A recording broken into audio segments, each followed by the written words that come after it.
É uma verdadeira corrida contra o tempo. São pouco mais de 72 horas para a entrada em vigência desse novo pacote de tarifas imposto pelo governo dos Estados Unidos contra os produtos que saem do Brasil. São produtos em diferentes áreas. Aqui, por exemplo, em setores da pesca e do setor de metalurgia, as áreas são as mais prejudicadas. O Ceará é um dos maiores exportadores em termos percentuais para os Estados Unidos. Há uma apreensão muito grande porque até este momento não existe diálogo entre o governo brasileiro e o governo norte-americano para reavaliação sobre esse percentual de tarifas. 50% de tributos significa um percentual muito elevado para os produtos que saem do Brasil e entram nos Estados Unidos. E qual é o reflexo direto dessas medidas,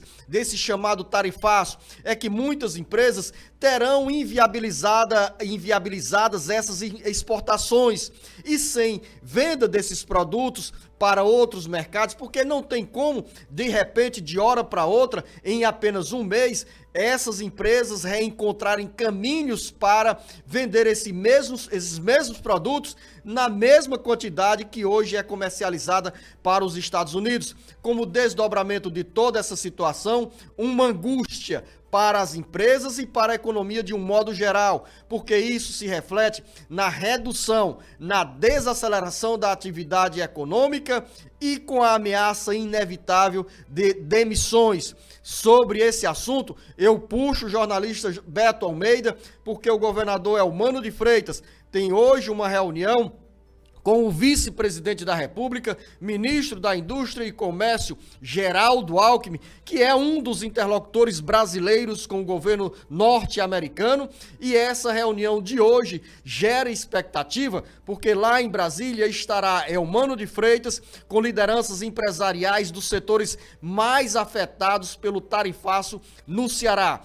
Paralelo a essa mobilização do governador Eumano de Freitas, outros chefes de executivos estaduais estarão também em Brasília na tentativa de convencer o governo federal a deixar de lado o conflito político e pré-eleitoral para priorizar a negociação econômica e preservar empresas e empregos no Brasil. Uma situação de extrema delicadeza, jornalista Beto Almeida, que gera, sim, apreensão, inquietação, uma medida que vem de longe, mas que nos afeta diretamente aqui no Ceará. Tanto na economia da região metropolitana de Fortaleza, porque parte desses produtos passa pelo Porto do Pecém, quanto também setores da economia do interior do Ceará, como, por exemplo, o setor de pescas o setor de pescado, que tem uma forte presença, por exemplo, na região jaguaribana. Jornalista Beto Almeida, uma agenda agitada, agitadíssima nos bastidores políticos. Preocupante, Luzenor. Você citou exatamente aí setores que são impactados na questão da exportação da sua produção para os Estados Unidos. O Ceará, como você bem disse hoje, todas as exportações do estado do Ceará representam hoje em relação aos Estados Unidos um pouco mais de 50%.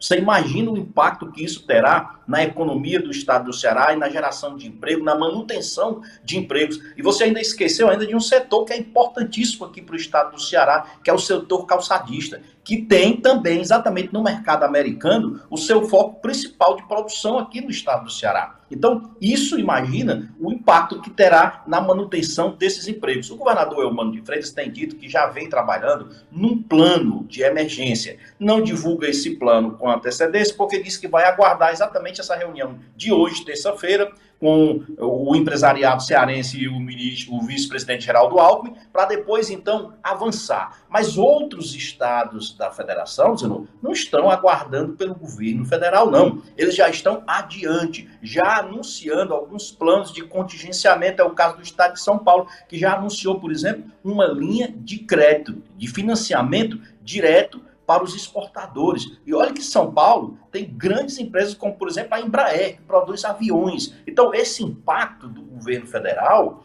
do governo americano, perdão, sobre as nossas atividades aqui produzidas, visando a exportação, ela está contaminada principalmente pela questão política. E esse é o ponto que eu fico impressionado, que até agora o próprio governo do presidente Lula não tem avançado suficientemente para isso, e nem dá para a gente imaginar que vai avançar, faltando agora 3 dias para o chamado dia D, que é sexta-feira, dia 1º, porque o presidente Lula continua fazendo palanque com isso, defendendo então a soberania nacional. Beleza, ninguém questiona aqui a soberania, mas o fato é, não se dá para aguardar que o presidente Trump vai desistir e na hora H, Luciano, ele vai então colocar tarifas menores, como fez agora com a União Europeia, que taxou lá as exportações para 15%, ou fez com a Ucrânia, porque aqui tem outros elementos que são elementos de natureza política que estão nessa disputa. Por isso que é preocupante esse quadro. E aí você diz o seguinte, bom, o governador Elmano disse que vai ficar para anunciar isso depois, mas a gente já sabe porque ele já discutiu isso, inclusive internamente. Um dos pontos é exatamente liberar os créditos de ICMS, que é o Imposto sobre Circulação de Mercadorias e Serviços, daquela lei Candir. Nós já falamos muito dessa lei, Luciano, é uma lei dos anos 90. E o que foi essa lei Candir? A lei Candir foi o seguinte, ela isentou da taxa de importação do ICMS, os produtos que eram importados semi-elaborados, ou seja, produtos como lagosta, como camarão, como pescado, esses produtos, na realidade, até alguns de metalurgia, eles não pagavam o ICMS. Qual era o entendimento na época? E ainda é válido hoje, é que você paga o ICMS no destino. Como o produto estava sendo exportado para fora, claro, para um país, então o destino lá, a cobrança, não tinha que ser feita aqui. Então, mas só que na época a Lei Candir, ela criou um mecanismo de compensação. E esse mecanismo de compensação era para evitar com que os estados tivessem prejuízo. Só que de lá para cá é uma briga, Luciano. O Ceará tem hoje, por exemplo, mais de R$1 bilhão em créditos a receber do ICMS dessa Lei Candir. E o governo federal não libera. Dinheiro que foi retido lá atrás pela União. E os governadores agora querem essa grana. Exatamente, os governadores querem essa grana. O estado do Ceará, inclusive, está um dos assuntos de pauta hoje, é esse. 1 bi que o estado tem para receber e o governo federal não libera. Então, esse é um dos pontos para minimizar, Luciano, a situação. Porque não acredito que isso vai reverter. Parece que o presidente Lula disse o seguinte, ele só vai anunciar as medidas dele no dia D mesmo, no dia 1º de agosto, sexta-feira. Ora, sexta-feira o Titanic já invadiu, já afundou, Luciano.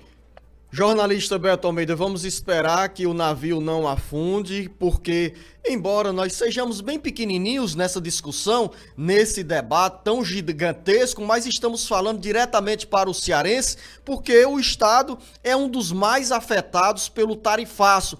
E você tem toda a razão, Beto Almeida, em um aspecto, em um viés dessa análise. Infelizmente, tivemos uma contaminação dessa discussão na área econômica pelo interesse político e pré-eleitoral, olhando apenas para 2026, quando a curto prazo, a curtíssimo prazo, precisávamos abrir o diálogo. Não é que signifique que o Brasil vai se curvar, ou vai ceder à soberania, ou vai quebrar essa soberania em detrimento, para fazer o jogo dos Estados Unidos. Não, o jogo é pesado. A imposição veio como um verdadeiro trator, uma tromba d'água que desce, comparando em menor potencial, uma ladeira sem ninguém para conter.